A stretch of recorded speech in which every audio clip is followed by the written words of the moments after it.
క్రీస్తు పరిశుద్ధ నామమున కూడి వచ్చిన మీ అందరికీ మరణాత. ఏకీభించిన మీ ಎಲ್ಲರಿಗೂ శుభములు కలుగును గాక. ఆమేన్. దేవుని మహాకృపను బట్టి నిర్గమకాండము 8 అధ్యాయమును మనము ధ్యానం చేయించి ఉన్నాం. ఇందులో మనకు 32 వచనములు కనబడుచు ఉన్నవి. ఈ 32 వచనములలో 5 ప్రాముఖ్యమైన సంగతులను మనము చూచుచూ ఉన్నాం. ఐగుప్తీయుల మీదకు పంపినటువంటి తెగుళ్లలో మొదటి తెగులు 7వ అధ్యాయంలో మనం ధ్యానం చేశాము. నీళ్లను రక్తముగా మార్చుట. జీవనది రక్తపు నదిగా మార్చబడింది. మోషే ప్రార్థన చేశాడు. తిరిగి మళ్ళా ఆ యొక్క రక్తము నీరుగా మార్చబడింది. ఫరో హృదయం కఠినమైంది. దేవుడు మరొక తెగులును వారి మీదకి పంపించారు. ఆ రెండవ తెగులు ఏమిటంటే కప్పలు వారి మీదకి రావడం. 8వ అధ్యాయం 1 నుంచి 15 వచనాల్లో ఈ మాటలు మనకు కనబడుతూ ఉన్నాయి. ఇక 3వ తెగులు పేలు వారి మీదకి రావడము 8వ అధ్యాయం 16వ వచనం నుంచి 19వ వచనం వరకు మనకు కనబడుచు ఉన్నది. 4వ తెగులు ఈగలు వారి మీదకి రావడం మనం చూస్తున్నాం. అది 8వ అధ్యాయం 20వ వచనం నుంచి మనకు కనబడుతూ ఉంది. ఈ ఈగల గుంపులు వచ్చిన తరువాత ఐగుప్తు రాజైన ఫరో మోషేతో రాజీ పడడానికి ప్రయత్నం చేశారు. మొదటి రాజీ 25, 26 వచనాల్లో మనం చూస్తున్న 8వ అధ్యాయంలో దేశంలోనే బలివ్వండి అనే మాట. రెండవ రాజీ మనం చూస్తున్నాం దూరం పోవద్దు అనేది 28 నుంచి 32 వచనం వరకు ఉన్నటువంటి విషయం. మొత్తం 5 విషయములను మనం ఇక్కడ చూస్తున్నాం. 3 విధములైన తెగుళ్ళు, ఫరో యొక్క 2 రాజీలు ఈ 8వ అధ్యాయంలో మనం చూస్తున్నాం. ఈ 8వ అధ్యాయాన్ని దైవశక్తి అధ్యాయంగా కూడా మనం ధ్యానం చేయవచ్చు. ఎందుకంటే ఈ నీళ్లను రక్తంగా మార్చే పని ఐగుప్తు శకునగాండ్రు కూడా చేశారు. కప్పలను రాజేసే పని ఐగుప్తు శకునగాండ్రు కూడా చేశారు. కానీ భూమి ధూళిని పేలుగా మార్చే పని ఐగుప్తు శకునగాండ్రు చేయలేకపోయారు. ఇది దేవుని శక్తి అని దేవుని శక్తిని గురించి వారు మాట్లాడినట్లు మనం చూస్తున్నాం. కాబట్టి గమనించండి, దైవ శక్తి లోకమునకు వెల్లడి అగుచున్నట్టుగా మనము చూస్తూ ఉన్నాం. దేవునికి మహిమ కలుగునుగాక. ఆమేన్. క్లుప్తంగా ఈ 5 విషయములను మనం ఇప్పుడు ధ్యానం చేద్దాం. రెండవ తెగులు, ఈ ఐగుప్తీయుల మీదకు వచ్చినటువంటి తెగుళ్లలో రెండవ తెగులు 8వ అధ్యాయంలో ఇది మనకు కనబడుచు ఉన్నది. మొదటి వచనం నుండి 15వ వచనం వరకు మనం చూస్తే మాటలు కనబడుతూ ఉన్నాయి. గమనించండి. 7 దినముల యెహోవా ఏటిని కొట్టి 7 దినములైన తరువాత 8వ అధ్యాయం మనం చూస్తే శిక్ష మధ్య కొంత వ్యవధిని దేవుడు వారికి ఇచ్చుచూ ఉన్నాడు. రెండవ తెగులుగా వారి మీదకి కప్పలను పంపించబోతూ ఉన్నాడు. దేవుడు చెప్పినట్లు మోషే అహరోనులు ఐగుప్తు జలాశయముల మీద తన కర్రను చాచగా నీటిలో ఉన్న కప్పలని ఐగుప్తు ఇండ్లలోనికి వచ్చి ఇబ్బంది పరచుచుండెను. గమనించండి మాటలు. కప్పలు ఎక్కడుంటాయంటే నీటిలో ఉంటాయి. అవి ఉభయచరాలు ఎక్కువగా నీటిలో ఉంటూ ఉంటాయి. అంటే మరి భూమి మీద కూడా అవి ఉండవచ్చు, కానీ ఎక్కువగా నీటిలోని కప్పలను మనం చూస్తూ ఉంటాం. ఏటిలో ఉండవలసిన కప్పలు, కాలువలో ఉండవలసిన కప్పలు, చెరువులలో మురికి గుంటలలో ఉండాల్సినటువంటి కప్పలు అవి ఇండ్లలోనికి వచ్చి ఐగుప్తీయులను ఇబ్బంది పరచుచూ ఉన్నాయి. శకునగాండ్రు ఈ కప్పలను ఇండ్లలో నుండి నీటిలోనికి పోనట్లు చేయాలి. కానీ వారు కూడా చేసిన పని ఏంటంటే విస్తారంగా కప్పలను పుట్టించారు. కాబట్టి మరి ఐగుప్తీయులు కప్పలతో సతమతమగుచున్నారని మనకు కనబడుచు ఉన్నది. గమనించండి. 3 వచనంలో 4 వచనంలో మనం చూస్తే అక్కడ ఉన్నటువంటి మాటలు చూడండి. ఏటిలో కప్పలు విస్తారముగా పుట్టును, అవి నీ ఇంటిలోనికి, అక్కడ చూడండి, నీ ఇంట, నీ పడక గదిలోనికి, మంచము మీదికి, ఇండ్లలోనికి, జనుల మీదికి, పొయ్యిలోనికి, పిండి పిసికే తొట్టులోనికి, ఫరో ఇంటిలోనికి, ఫరో అధిపతుల ఇంటిలోనికి ఈలాగు ఈ కప్పలు ఐగుప్తీయులకు ఎంతో విసుగును కలిగిస్తున్నాయి. పడగది నిండా కప్పలే, విశ్రాంతి తీసుకోవడానికి లేదు. మంచం మీద కప్పలే, విశ్రాంతి తీసుకోవడానికి లేదు. ఇంటి నిండా కప్పలే, కూర్చోవడానికి, పని చేసుకోవడానికి లేదు. జనుల మీదకి ఎక్కుతున్నాయి కప్పలు, అది ఎంతో రోతకరంగా ఉంది. వండుకోవడానికి పొయ్యి నిండా కప్పలే, ఇబ్బందిగా ఉంది. పిండి పిసికే తొట్టి నిండా కప్పలే, ఇబ్బందిగా ఉంది. కడకు రాజైన ఫరో ఇంటిలో కప్పలు, అధిపతుల ఇండ్లలో కప్పలు, అందరి ఇండ్లలో ఈ కప్పలు విపరీతంగా వచ్చి వేశాయి. కాబట్టి ఫరో అహరోనును మోషేను పిలిపించి 8వ వచనంలో వారితో మాట్లాడుతున్నాడు. ఫరో మోషే అహరోనును పిలిపించి, నా యొద్ద నుండి, నా జనుల యొద్ద నుండి కప్పలను తొలగించమని యెహోవాను వేడుకొనుడి. అప్పుడు యెహోవాకు బలి అర్పించుటకు ఈ ప్రజలను అగత్యముగా పోనిచ్చేదను. యెహోవా ఎవరో నాకు తెలియదని చెప్పినటువంటి ఫరో ఇప్పుడు యెహోవాను వేడుకోండి, యెహోవాను వేడుకోండి అంటూ ఆయన మాట్లాడుచున్నటువంటి మాటలు మనం చూడగలుగుతున్నాం. మీ దేవుని వేడుకోండి, మరి కప్పలు పోవునట్లుగా చేయండి అంటూ, మరి బలి అర్పించడానికి మిమ్మల్ని పోనిస్తానని చెప్పి మాట్లాడుతున్నటువంటి మాటలు 8వ వచనంలో మనం చూస్తున్నాం. ప్రియమైనటువంటి వాళ్ళరా, మనం 9వ వచనంలో చూస్తే 5-6 లైన్లలో మనం చూస్తే ప్రజల కొరకు నేను ఎప్పుడు వేడుకొనవలనో చెప్పుమని ఫరోను అడుగగా అతడు రేపే అనెను. 9వ వచనంలో ఎప్పుడు వేడుకోవాలి దేవుణ్ణి, ఎప్పుడు మేము దేవునికి ప్రార్థన చేయాలి, ఈ కప్పలు పోయేటట్టుగా మేము ఎప్పుడు దేవునికి ప్రార్థన చేయాలి అంటూ మోషే గారు అడిగితే ఈ ఫరో చెప్పిన మాట ఏమిటంటే రేపే అంటున్నాడు. సాతానుకు సాదృశ్యంగా ఉన్న ఫరో రేపు అని మనకు చెబుతూ ఉంటాడు. ప్రతిదానికి వాయిదాను వేస్తూ ఉంటాడు. సాతాను రేపు అని చెబితే దేవుని పిల్లలు రేపు అను కాదు, నేడే అనాలి. ఈ సమస్య తీరిపోవడానికి, దీవించబడ్డానికి, ఆశీర్వదించబడ్డానికి రేపు అను వాయిదాలు వేసేవారంగా కాకుండా నేడే. కొరింథీయులకు రాసిన పత్రికలో 6వ అధ్యాయం 2వ వచనంలో మాట, వాక్యమును బట్టి నేడే మిక్కిలి అనుకూలమైన సమయం, ఇదే రక్షణ దినము అన్నట్టుగా దేవుని పిల్లలు నేడే అనాలి. సాతాను ఏం చెబుతాడు? వాక్యం చదవడానికి రేపు, ప్రార్థన చేయడానికి రేపు, సన్నిధి చేయడానికి రేపు, దేవుని కార్యాలు చేయడానికి రేపు రేపు రేపు రేపు. ఇది సాతాను పని. కానీ దేవుని పిల్లలు నేడే అని చెబుతూ ఉండాలి. సరే, మోషే గారు ప్రార్థన చేశాడు, కప్పలన్నీ వెళ్ళిపోయాయి, అతని హృదయం కఠినమైపోయింది. చాలామంది తీరులాగే ఉంటుంది. బాధలో ఉన్నప్పుడు దేవుని అవసరతను గుర్తిస్తారు, అది తొలగిపోగానే దేవుణ్ణి మర్చిపోతారు. ఫరో తమ హృదయ కాఠిన్యము వలనను అవిధేయత వలన దేవుని సందేశము నిర్లక్ష్యం చేస్తూ తనకు తన ప్రజలకు కష్టాన్ని కొని తెచ్చుకుంటా ఉన్నాడు, ప్రజలను ఇబ్బంది పాలు చేస్తూ ఉన్నాడు. ప్రియమైనటువంటి వాళ్ళరా, దేవుని పిల్లలమైన మనము మరి ఒక మాట మీద నిలిచి ఉండవలసిన వారంగా ఉంటూ ఉన్నాం, గుర్తించాలి. ఇక 3వ తెగులు ధూళి పేలుగా మార్చబడతా ఉన్నాయి.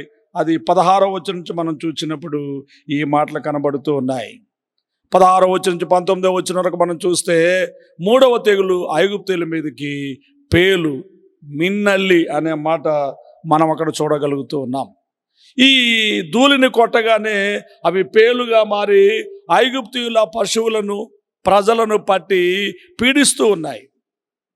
కడకు ఐగుప్తు శకునగాండ్రు ఇప్పటి వరకు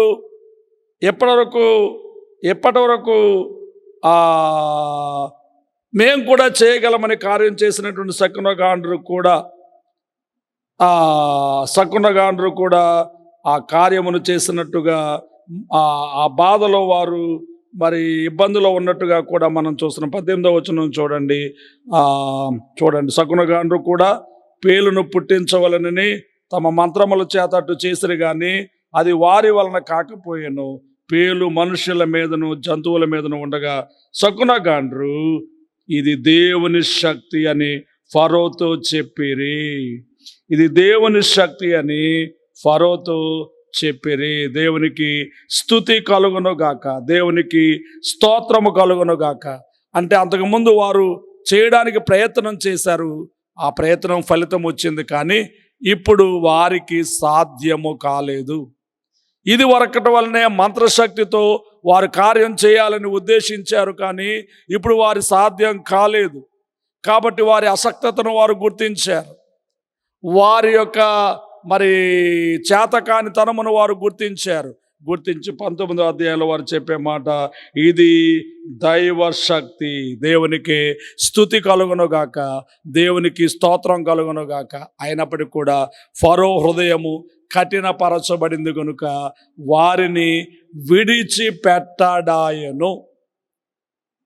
ప్రియమైనటువంటి వాళ్ళరా, గమనించాలని మీకు మనవి చేస్తూ ఉన్నాను. దేవుని పిల్లలుగా మనం కూడా ఈ లోకంలో జీవిస్తున్నప్పుడు దేవుని శక్తిని గుర్తించడం మాత్రమే కాకుండా దేవుని పిల్లలమైన మనలో ఉన్న ఆత్మను, మనలో ఉన్న భక్తిని కూడా గుర్తించవలసిన వారుగా ఉన్నారు లోకం. దానియేలు గ్రంథంలో మనం చూసినప్పుడు దానియేలు మరి దేవుని ఆత్మ గలవాడిని గుర్తించినటువంటి విషయం.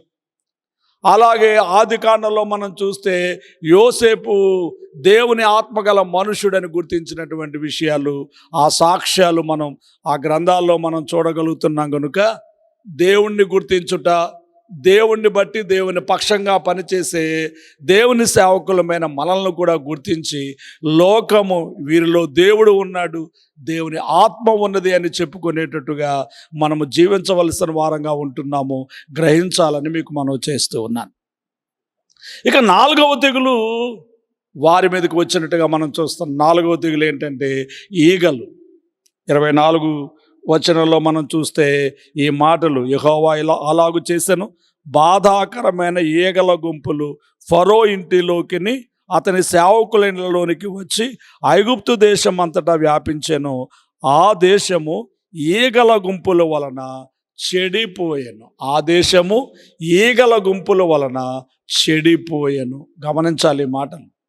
కానీ ప్రత్యేకత 23 వచనంలో మనం చూస్తే ఒక మాట కనబడుతూ ఉన్నది, నా ప్రజలను నీ ప్రజల నుండి ప్రత్యేకపరచెదను. నా ప్రజలను నీ ప్రజల నుండి 22వ వచనం, మరియు భూలోకంలో నేనే యెహోవాను నీవు తెలుసుకున్నట్లు ఆ దినమున నేను నా ప్రజలను నివసించుచున్న గోషేను దేశమును వినాయించెదను.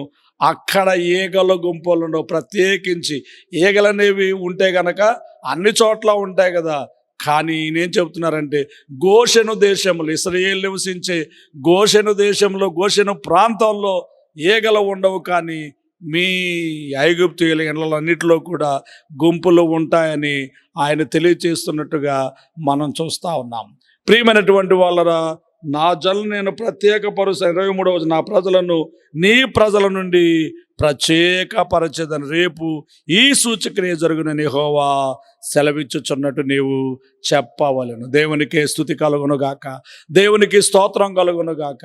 కాబట్టి మరి ఈగల గుంపులు వచ్చి ఆ యొక్క ఐగుప్తీయులను ఇబ్బంది పెడతా. 8వ అధ్యాయంలో 3 తెగుళ్ళు. ఒకటి మొదటి తెగులు ఏమిటంటే గమనించండి, కప్పల చేత వారిని బాధించుట. 2వ తెగులు ఏమిటంటే మరి పేలు లేక మిన్నల్లి వారిని ఇబ్బంది పెట్టుట. 4వ తెగులు ఏమిటంటే ఈగల గుంపులు వారి మీదకి వచ్చుట. ఇలాగూ శ్రమ వెంబడి శ్రమ, కష్టం వెంబడి కష్టం, తెగులు వెంబడి తెగులు వారిని సమీపించేటప్పుడు ఇక వారు రాజీ ప్రయత్నం చేయడానికి సిద్ధపడుతూ ఉన్నారు. మోషేతో రాజీ ప్రయత్నం చేయడానికి సిద్ధపడుతూ 25వ వచనంలో, 8 అధ్యాయం 25వ వచనంలో ఒక రాజీ ప్రయత్నాన్ని ఫరో గారు మోషే అహరోనును పిలిపించి వారితో మాట్లాడుతున్నారు.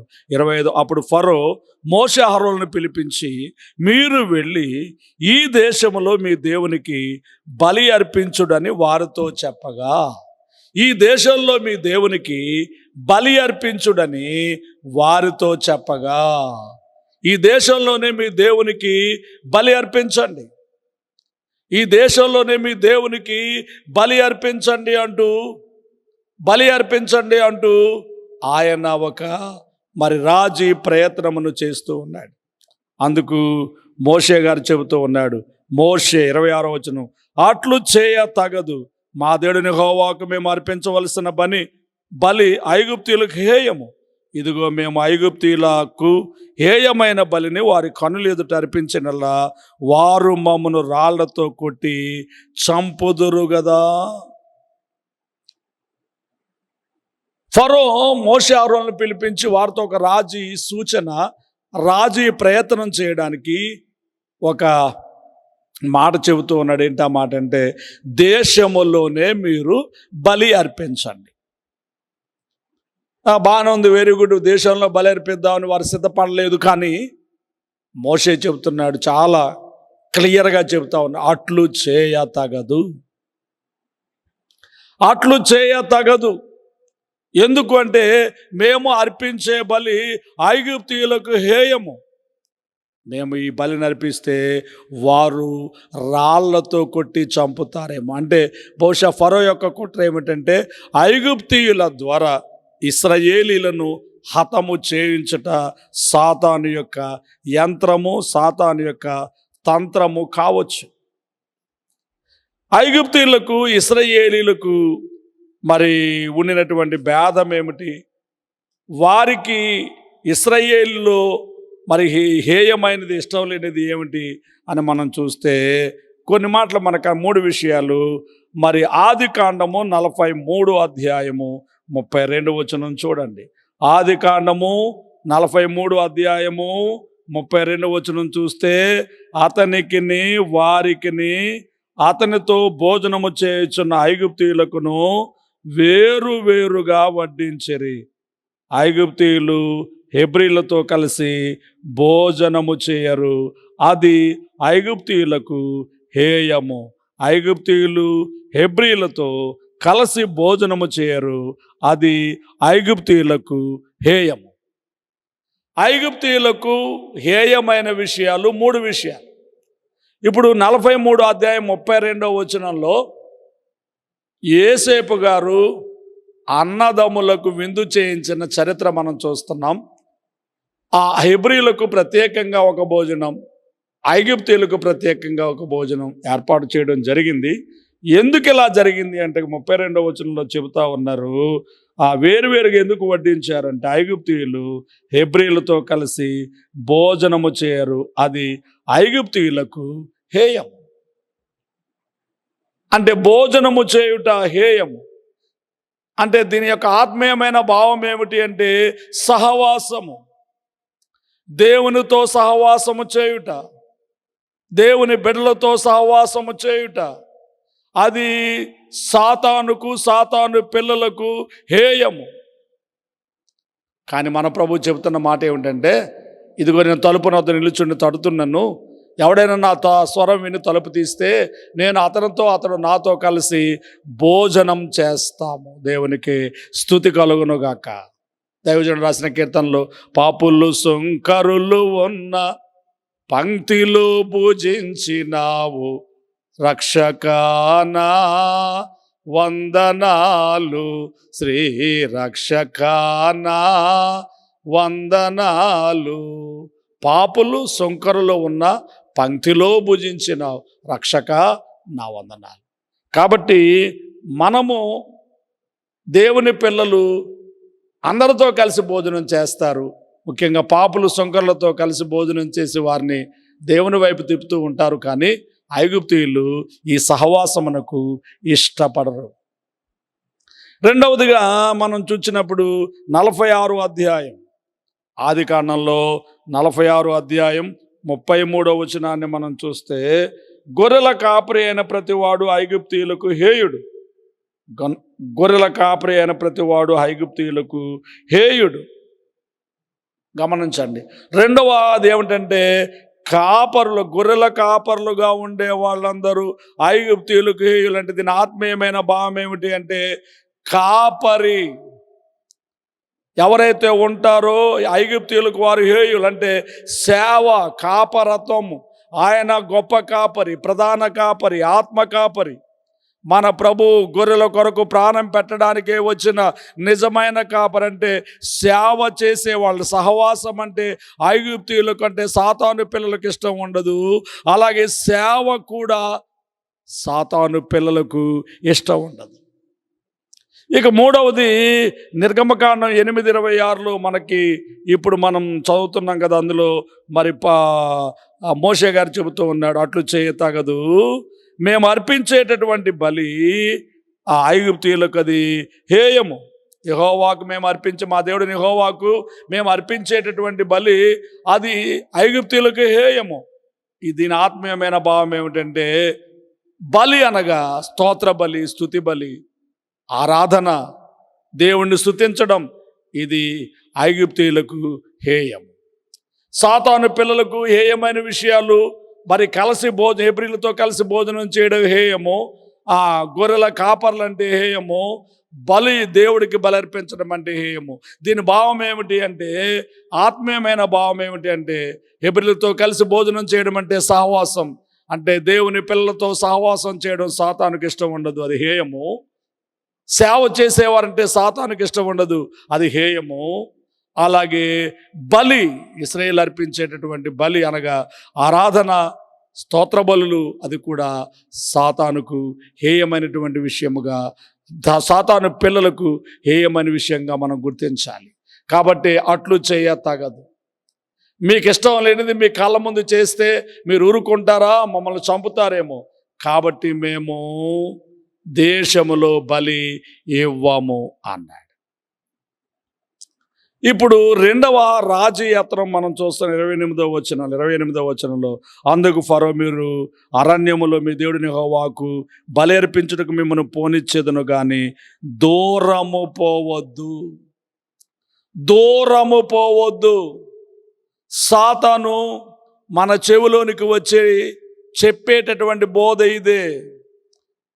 దూరం పోవద్దు, భక్తిలో దూరం పోవద్దు, విశ్వాసంలో దూరం పోవద్దు, ఆసక్తిలో దూరం పోవద్దు, బైబిల్ చదువుట్లో దూరం పోవద్దు, ప్రార్థనలు చేయట్లో దూరం పోవద్దు, దేవునికి ఇచ్చుటలో దూరం పోవద్దు అంటూ దూరము పోవద్దు అంటూ వాడు బోధిస్తూ ఉంటాడు.